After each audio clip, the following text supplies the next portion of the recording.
তো এর আগে আমরা প্রেজেন্ট ইনভাইট টেন্স দেখেছি, এখন আমরা প্রেজেন্ট কন্টিনিউয়াস টেন্স দেখবো। প্রেজেন্ট কন্টিনিউয়াস টেন্স হচ্ছে বর্তমানে কোনো কাজ চলতেছে, হচ্ছে, করতেছে এমন বুঝালে প্রেজেন্ট কন্টিনিউয়াস টেন্স হয়। প্রেজেন্ট কন্টিনিউয়াস টেন্সের গঠন হচ্ছে সাবজেক্ট, অ্যাম ইজ আর, ভার্বের আইএনজি, অবজেক্ট, তারপরে বাদবাকি অংশ। অ্যাম হয়েছে normally first person singular number, অর্থাৎ আমার ক্ষেত্রে আমি, এটার ক্ষেত্রে অ্যাম বসবে। আর থার্ড পারসন সিঙ্গুলার নাম্বার হলে ইজ, হি, সি, ইট, যাই হোক না কেন থার্ড পারসন সিঙ্গুলার নাম্বার হলে ইজ, আর বাকি সব ক্ষেত্রেই আর বসবে। তো আমরা একটা উদাহরণ দিয়ে দেখি, সেই স্কুলে যাইতেছে। এখানে যাইতেছে দেখে আমরা বুঝতেছি এটা প্রেজেন্ট কন্টিনিউয়াস টেন্স। তো এটার গঠন অনুযায়ী প্রথমে সাবজেক্ট হি, তারপরে অ্যাম ইজ আর ইজ, ভার্বের সাথে আইএনজি, গো যেহেতু ভার্ব, এর সাথে ING, going, is going to school. তো এখানে এই যে অতিরিক্ত একটা টু আসছে, কিন্তু খেয়াল করো, এর আগে আমরা যখন নাউন, প্রোনাউন, ভার্ব, অ্যাডভার্ব অর্থাৎ পার্টস পড়ছি তখন কিন্তু দেখেছি, তখন আমি বলছিলাম যে প্রিপজিশন বাক্যে ব্যবহৃত বাক্যের অর্থটা আরো পরিষ্কার করে। এখানে টুটার ব্যবহারটা এই কারণে যে সেই স্কুলের দিকে যাচ্ছে, তাই এগুলো আমরা যখন প্রিপজিশন আইটেম পড়বো তখন আমরা জিনিসগুলো আরো ক্লিয়ার হবো। তো এখানে আরো কয়েকটা উদাহরণ আছে, তোমরা ভিডিও পজ করে দেখে নাও। আর যদি প্রেজেন্ট কন্টিনিউয়াস টেন্স না বোধক হয়, যেমন এর আগে আমি দেখছি কি সেই স্কুলে যাচ্ছে, আমি যদি বলি সেই স্কুলে যাচ্ছে না বা যাইতেছে না, তাহলে সেক্ষেত্রে অ্যাম ইজ আর এর পরে জাস্ট একটা অতিরিক্ত নট যুক্ত হবে। যেমন এখানে আছে আমি স্কুলে যাইতেছি, এটা মূলত হবে না, আমরা নাটা লিখে দিই, আমি স্কুলে যাইতেছি না। আবার যদি সে হয় তাহলে সেও স্কুলে যাইতেছে না, এখানেও ভুল আছে, এটা তোমরা ঠিক করে নাও। এরপর আছে present perfect tense. Present perfect tense বুঝতে হলে যদি কোনো সেন্টেন্সের কাজটা এমন বোঝায় যে কাজটা মাত্র শেষ হয়েছে, সেক্ষেত্রে আমরা প্রেজেন্ট পারফেক্ট টেন্স অনুযায়ী সেই বাংলা বাক্যের ইংরেজিটা করব। তো প্রেজেন্ট পারফেক্ট টেন্সের গঠনটা কি, প্রথমে সাবজেক্ট, তারপরে হ্যাভ অথবা হ্যাজ, তারপরে ভার্বের পাস্ট পার্টিসিপল, তারপরে অবজেক্ট, আর তারপরে বাদবাকি অংশ। তো এর আগে আমরা যখন প্রেজেন্ট ইনডিফিনিট টেন্স পড়ছিলাম তখন কিন্তু আমি বলছিলাম যে ভার্বের তিনটা রূপ আছে, একটা হচ্ছে প্রেজেন্ট বা বর্তমান, আর একটা হচ্ছে পাস্ট বা অতীত, আর একটা হচ্ছে পাস্ট পার্টিসিপল। এটার একটা বিশেষ ব্যবহার আছে, বা এই জিনিসটা আরো কি, এটা আরো ক্লিয়ার হতে আমরা এই যে আমরা সিরিজটা করতেছি এই সিরিজেরই শেষের ভিডিওগুলোতে আমরা আরো ক্লিয়ার হবে। তো বাবা তো এটুকু জানি যে ভার্বের একটা 3 নম্বর ফর্ম আছে, সেটা হচ্ছে ভার্বের পাস্ট পার্টিসিপল।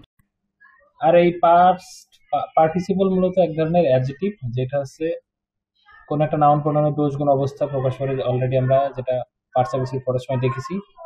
এখন ভার্ব কিভাবে অ্যাডজেক্টিভ হয়, ভার্বের কোনো সাফিক্স প্রিফিক্স অবশ্যই যোগ করা লাগে, সামনে বা পিছনে কিছু একটা যোগ করার পরে তারপরে কিন্তু সেটা একটা অ্যাডজেক্টিভ হয়ে যায়। যেমন এখানে একটা উদাহরণ দেখাতে পারি, সেটা হচ্ছে এখানে আছে ব্রেক, ব্রোক, ব্রোকেন। ব্রেক মানে ভাঙা, ব্রোক মানে ভেঙেছিল, এবং ব্রোকেন মানে ভাঙা। এটা হচ্ছে অবস্থা, যে কোনো জীবনে আমরা যেমন বলি না যে এই গ্লাসটা ভাঙা, এই এটা একটা ভাঙা গাড়ি, তখন কিন্তু এই ব্রোকেনটা ব্যবহৃত হয়। অর্থাৎ ভার্বের আরো একটা ফর্ম আছে যেটা কোনো একটা বস্তুর অবস্থা প্রকাশ করে, কিভাবে করা হয় সেটা সেটা কোনো না কোনো কিন্তু সাফিক্স বা প্রিফিক্স যোগ করে তারপরে কিন্তু সেই কাজটা করা হয়। তো সেটাই মূলত হচ্ছে যে পাস্ট পার্টিসিপল। এটার ডিটেলস আমরা আরো এরপরে জানবো এই সিরিজের শেষের দিকে।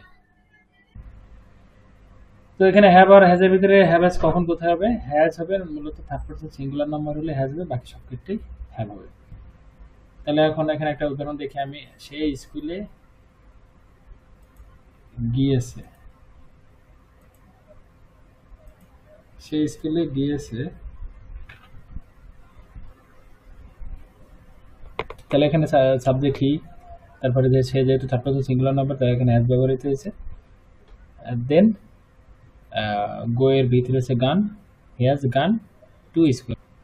আচ্ছা, এখানে আরো একটা উদাহরণ দেখি, তারা এইমাত্র ফুটবল খেলি আছে, তাহলে তারা আছে সাবজেক্ট, দে, দের, এরপরে দে যেহেতু প্লুরাল তাহলে হ্যাভ হবে, হ্যাভের পরে খেলার ভিতরে হচ্ছে প্লেট, তারপরে ফুটবল। আর এখানে এই মাত্র ইংরেজির জন্য আমরা জাস্টটা আনছি, এই জাস্টটা শেষেও দেওয়া যায়। আর অধিকাংশ ক্ষেত্রে একটা জিনিস তোমরা জেনে রাখো, যে এই যে আমরা যে ভার্বের 3টা ফর্ম বললাম, প্রেজেন্ট, পাস্ট এবং পাস্ট পার্টিসিপল, ম্যাক্সিমাম কিছু ওয়ার্ডের ব্যতীত ম্যাক্সিমাম ক্ষেত্রে কিন্তু ভি3টা নর্মালি ইডি যোগ করেই হয়, মানে পাস্টের মতোই অনেকটা।